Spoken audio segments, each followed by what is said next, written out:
Eh, Vamos a trabajar el día de hoy con la unidad número 4, que se llama Planeación de la Investigación de Mercados. En esta unidad lo que ustedes van a tener que hacer con la clínica empresarial con la que van a trabajar es determinar la propuesta de la investigación de mercados, es decir, de qué manera tendríamos que hacer la investigación de mercados o presentarle la investigación de mercados, en este caso a la empresa. No la van a hacer de manera formal, o sea, la van a hacer para entregármela, pero no propiamente se la van a presentar al empresario porque pues no creo que estén abiertas la mayoría de las empresas con las que vamos a trabajar. Pero pues es importante que la conozcan la metodología porque les va a servir. Me interesa que sepan este tema porque habla de los objetivos de la investigación, de la forma en la que tendríamos que realizar, planear, por ejemplo, la presupuestación, la forma en la que sirve el cronograma de actividades y demás. Y es tan importante este tema o esta unidad porque cuando ustedes hagan sus residencias profesionales, iba a decir clínicas, pero no, sus residencias profesionales tienen que seguir un proceso muy parecido a este. Entonces, por eso les sirve. Y de hecho, los alumnos que han egresado y que llevaron clínicas regularmente me dicen, maestra, es bien fácil ya la clínica, digo, las residencias, el protocolo de las residencias, porque es muy parecido a lo que hacemos con usted en SIM. Entonces, sí me interesa que quede bastante claro, ¿no? Ya les falta un año y pues sí tenemos que echarle ganitas a lo que fuera. Como les comentaba, en esta unidad son 93 diapositivas. No las vamos a ver ni las voy a explicar en este video las 93 diapositivas porque me tomaría horas hacerlo, pero sí vamos a poner en grandes rasgos de qué manera se divide y de qué forma vamos a diseñar la propuesta de la investigación que ustedes tendrían que presentarme como material de evidencia de esta unidad. Entonces, el proceso de investigación de mercados consta de 4 partes. Primero, definir el problema, los objetivos de investigación, desarrollar el plan de investigación para recopilar información, implementar el plan de investigación para obtener y analizar datos e interpretar e informar los resultados. Los 2 primeros puntos son los que vamos a hacer en esta unidad, definir el problema y los objetivos de investigación y desarrollar el plan de investigación de mercados. Los 2 que siguen es implementar el plan e interpretar la información, eso va a ser en la unidad número 5. Definir el problema de la investigación es lo que ustedes ya hicieron en la unidad 1 cuando ustedes platicaron referente a lo que diagnosticaron en función del análisis FODA que realizaron de manera interna y externa. Es decir, ya identificaron qué es lo que le duele a la empresa. Ahora, ¿cómo vamos a desarrollar una investigación para poderle dar solución a este problema? Y aquí en este caso tendremos que pensar cuáles son nuestros objetivos, es decir, qué es lo que busca el investigador al obtener dicha información o por qué es importante este proyecto para ellos. Yo regularmente en esta parte me gusta definirla como si fuéramos a irnos de viaje. Es decir, si yo les dijera el día, no les dijera el día y nada más dijéramos algún día vamos a ir a la playa, ustedes no estarían listos nunca, ¿no? O sea, porque en realidad yo no les diría ni qué día nos vamos a ir, ni qué es lo que necesitan llevar, cuánto dinero necesitan, cuánto tiempo vamos a estar ahí, ni siquiera les dije nada de esa información. Y entonces ustedes pueden tomarse el tiempo que sea, gastar sus energías en otra cosa, sin estar preparadas para ello. Y qué tal si les dijera, ya mañana nos vamos, pues muy probablemente a lo mejor ni siquiera estaban preparados para ello. Entonces, los objetivos son importantes porque es nuestra guía. Hagan de cuenta que va a ser lo que nos va a marcar el camino para que en determinado momento podamos llegar a donde queríamos llegar. Es tan importante porque cuando ustedes hagan su proyecto de residencias, fíjense en lo que estoy brincándome, ¿no? Los objetivos son los que van a guiar toda tu investigación. Entonces sí es necesario que en determinado momento se establezcan claramente cuáles son los objetivos con los que ustedes van a trabajar para que en determinado momento en el que te vayas o te pierdas porque de repente ves más información y más información y ya te vas o te sales del camino, te acuerdas que tendríamos que seguir. Hagan de cuenta que va a ser como un mapa que nos va a ayudar precisamente a llegar hacia nuestro destino. Entonces, en la primera parte definimos cuál es nuestro objetivo de investigación. Después de ello, tendremos que pensar cuál va a ser el diseño que pudiera tener, es decir, si va a ser descriptiva, si va a ser predictiva o causal. La primera, que es descriptiva, consiste en definir cómo es nuestro mercado, cuál es nuestra industria, la competencia, nuestros puntos fuertes o débiles. Y por otro lado, la predictiva nos ayuda a determinar cuál va a ser el potencial que puede tener nuestra empresa en determinado momento, y el causal nos permite relacionar causa y efecto a partir de ciertas herramientas que pudiéramos emplear. Definitivamente nosotros en una clínica empresarial, independientemente si estuviéramos de frente o no, de manera normal en clases, no le llevamos hasta la etapa 3, nada más le llevamos en las primeras 2 etapas, en la parte descriptiva cuando definimos las variables y en la parte predictiva cuando ponemos cuáles son las estrategias que nos van a permitir potenciar las capacidades de la empresa. Después vienen los 2 tipos de investigación que ya ustedes debieron de haberlo visto en taller, en fundamentos de investigación o taller de investigación 1 y 2, que son la investigación cualitativa y cuantitativa. En ese sentido, anteriormente se pensaba que lo ideal es que fueran puras entrevistas o métodos cuantitativos para obtener información. Sin embargo, hoy por hoy, ya lo vimos en la unidad pasada cuando hablábamos precisamente del marketing emocional, las emociones juegan un papel fundamental para la empresa. Sería imposible que solamente midiéramos la parte positiva las partes cuantitativas, es decir, cuántos productos compras, qué tan seguido los compras, sin que les platiquemos qué emoción te causa el poder comprar un producto, ¿no? Es decir,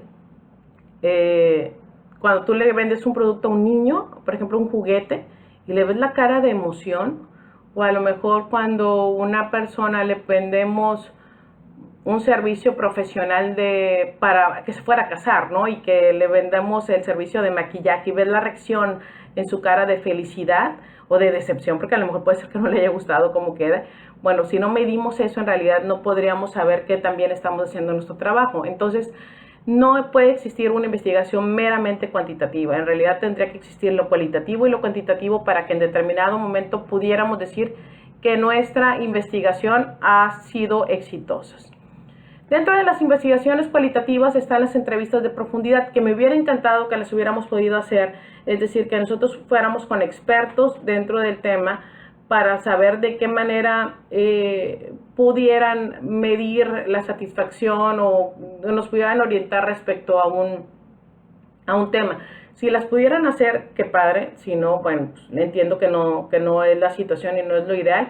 Por ejemplo, que si yo fuera a hacer una investigación de mercados para Abraham Torres, el maquillista, y que yo quisiera saber qué tan importante es el maquillaje para alguien y que yo pudiera entrevistar a nuestra belleza Tamaulipas o señorita Tamaulipas o sabrá Dios, una cosa así de ese sentido, y le pregunto sobre ella, la importancia, por ejemplo, de maquillarse o de verse bien, esa información me va a servir para yo poder transmitírsela a Abraham, ¿no? De por qué es importante que en determinado momento consideremos el maquillaje como parte esencial para alguien. Y hablando de maquillaje, yo para nada, cara lavada, ¿no? Cara de cuarentena. Entonces, ese tipo de información nos permite tener ciertos datos que nos van a informar sobre aspectos que de repente no consideramos muy a fondo, ¿no? Dentro de la cuantitativa, pues está obviamente todos los cuestionarios que pudiéramos aplicar, que el diseño del cuestionario lo vamos a ver en la unidad número 5, para que en determinado momento pudiéramos aplicarlo. Si bien es cierto, en esta unidad pudiéramos hacer un esbozo, un dibujo propiamente de lo que pudieran ser nuestras preguntas iniciales y que sería importante que ustedes lo subieran o me lo platicaran, pues no es el objetivo mismo de la unidad. Eso lo vamos a hacer en la unidad que sigue, ¿no?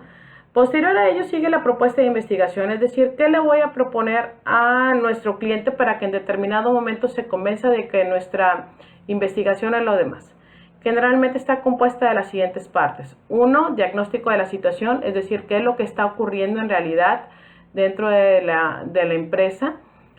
2, redactar cuáles son información que yo debo de tener, los antecedentes de la empresa, cuál es el objetivo comercial de la empresa, qué información se va a requerir, qué uso se le espera dar a los datos, cuál va a ser la forma en la que voy a aplicar las normas de acción, la información útil que pudiéramos generar y puntos críticos y el enfoque mismo de la investigación. Además, una parte muy importante son los entregables, es decir, con qué se queda la empresa después de lo que voy a hacer. Posterior a la propuesta de investigación, pues consiste propiamente en ir desarrollando cada uno de los temas. El primero de ellos es el objetivo de la investigación, que como lo mencionamos anteriormente, es la razón por la cual se va a realizar este proyecto. Y tiene que coincidir propiamente con las necesidades de información. Es decir, creo que por ahí se los platiqué. Es como cuando, si estabas en la secundaria, seas un chismógrafo, ¿no? Y la razón de ser el chismógrafo, su objetivo era obtener una información respecto a algo que te interesara de una persona, ¿no? Es decir, cuál era su cumpleaños, si andaba con alguien, si le gustabas, bla, bla, bla.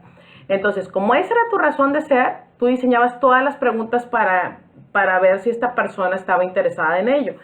Entonces, su objetivo de investigación era precisamente obtener la mayor información respecto a una persona y todas las preguntas desarrolladas en torno a ello. Entonces, tu objetivo de tu investigación tiene que permitirse dar respuesta a través de las diferentes preguntas de tu cuestionario, ¿no? Después sigue la hipótesis, que en este caso nosotros no la vamos a desarrollar para nuestra investigación, pero sí una parte importante son los requerimientos de información, es decir, qué tipo de información yo necesito para darle respuesta a mi problemática, es decir, cuál es la información del mercado que a lo mejor me puede servir, cuál es la información de repente del problema mismo que existe en la empresa para poderle dar solución. Y también tenemos que definir de dónde voy a obtener información, es decir, si voy a hacer por fuentes primarias, que ya lo vieron precisamente con taller de investigación. Nuevamente les recuerdo que es cuando hacemos encuestas o les preguntamos directamente a alguien, o las fuentes secundarias que definitivamente fueron creadas para otros fines, pero las podemos ir adaptando para nuestro proyecto.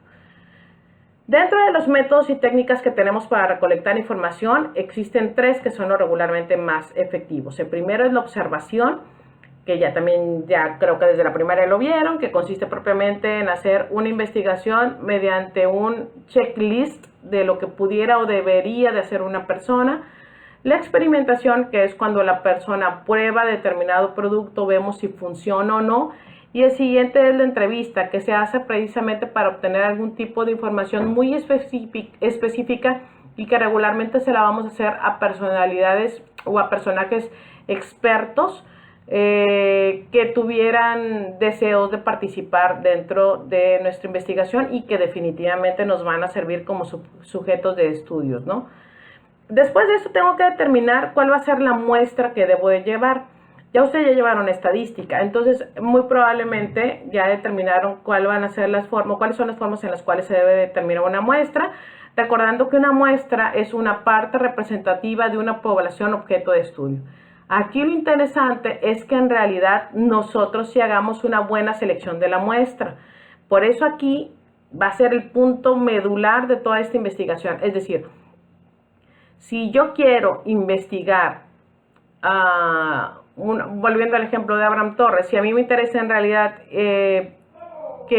saber qué personas o qué es lo que sientes cuando te maquillas y bla, bla, bla, y si es importante o no, muy probablemente mi población objeto de estudio serían mujeres, por ejemplo, que les gustará 15, porque definitivamente maquilla quinceañeras de 15 hasta a lo mejor 50 años, que en determinado momento pudiera pagarlo, aunque hay personas más grandes que se maquillan, no sería el grueso de mi población, entonces a lo mejor serían entre las que les podría preguntar, ¿no? Y tendría que contar 100 personas que tuvieran determinadas características para poder hacerlo. Y entonces si la pudiera hacer en línea. Busquen bien cuáles son las empresas con las que trabajan y qué tipo de personas en determinado momento pudieran ser mi objeto de estudio dentro de mi investigación, y a ella les van a mandar el cuestionario como parte de su muestra de estudio, ¿no? En este caso, la forma en la que vamos a seleccionar a nuestra población, pues va a ser con un muestreo no probabilístico, es decir, con un muestreo en función directamente a aquellos individuos que pueden darme la respuesta, es decir, no los agarré al azar, sino simple y sencillamente yo sé quién me va a responder y a él le voy a preguntar, ¿no? Es decir, me interesa saber quiénes son las personas que compran productos para bebés. Pues ¿cómo lo voy a hacer? Pues definitivamente le voy a mandar mi encuesta a personas que tengan un bebé, para no batallar, ¿no? Para que en determinado momento no se vaya a ver mermado mi investigación en función a eso. Después de ello sigue el plan de trabajo de campo, es decir, determinar cuál va a ser el trabajo o cuál va a ser la metodología con la cual las personas que van a hacer mis investigaciones van a funcionar, ¿no? En este caso no se va a poder hacer de manera presencial, va a ser virtual, entonces es más sencillo el trabajo de campo. Sin embargo, es importante que conozcan algunos datos como la forma en la que les mandamos el cuestionario, que debe ser una presentación para que le digamos cuál es el objetivo del mismo. También hubiera sido importante que en este caso hubiera una buena presentación física de los entrevistadores. No se va a hacer de manera presencial, entonces bueno, vamos a brincarnos ese poquito de tema porque pues, al final de cuentas no lo vamos a hacer. Después sigue el presupuesto y calendario de proyecto, es decir, cuándo esperamos entregar cada una de las investigaciones y con qué presupuesto más o menos vamos a gastar. En este caso no vamos a implementar algún tipo de presupuesto porque definitivamente pues todo va a ser meramente en línea, pero sí podemos hacer un calendario y posterior a ello sigue la presentación, que es lo que ustedes van a entregar en esta parte. Es decir, para esta unidad 4, lo que ustedes me van a entregar dentro del proyecto de la clínica va a ser lo siguiente, para que no se les olvide. En el primero de ello es la... estoy buscando acá. La propuesta, que tengamos que poner una introducción de lo que ocurre en la empresa. De hecho, están en la diapositiva 28, 29, 30 de las diapositivas de esta unidad 4, es decir, introducción, situación del problema, definición del problema, diseño de la investigación, el informe, cuántos informes voy a entregar y los costos y tiempos, eso ya no, ¿sale? Nada más van a poner del 1 al 5 de la página 28 a la 30 de las diapositivas. Y bueno, chicos, pues a grosso modo esta es la información de la unidad número 4. Espero que tengan muchas dudas y que me puedan llamar por teléfono. Ahorita les voy a subir el video junto con mi número telefónico para que me estén en contacto. Yo estaré disponible todo el tiempo que quieran. Si así les gustaría de repente hacer una videoconferencia o un Zoom o un Hangouts, como ustedes quieran hacerlo, pues lo podemos hacer. Entonces nada más mándenme con tiempo una solicitud o díganme para ya organizarnos y poderlo hacer. Les mando un abrazo bien grande y no tienen idea de cuánto los extraño. ¿Sale? Que estén bien. Bye.